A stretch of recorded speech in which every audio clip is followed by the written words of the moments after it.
Petugas pengawas pemilu atau Panwaslu Kecamatan Surade melakukan pemberian materi bimbingan teknis bagi 265 pengawas tempat pemungutan suara se-Kecamatan Surade. Bimbingan teknis ini dilakukan agar para petugas bisa memahami tupoksi pekerjaan yang dilakukan oleh pengawas TPS di TPS-nya masing-masing.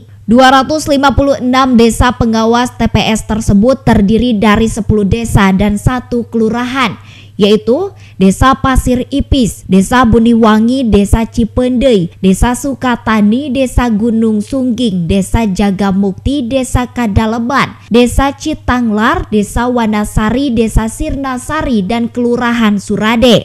Jumlah 265 orang tersebut menyesuaikan jumlah TPS yang ada di setiap desa di Kecamatan Surade, yang dimana 1 orang ditugaskan 1 TPS.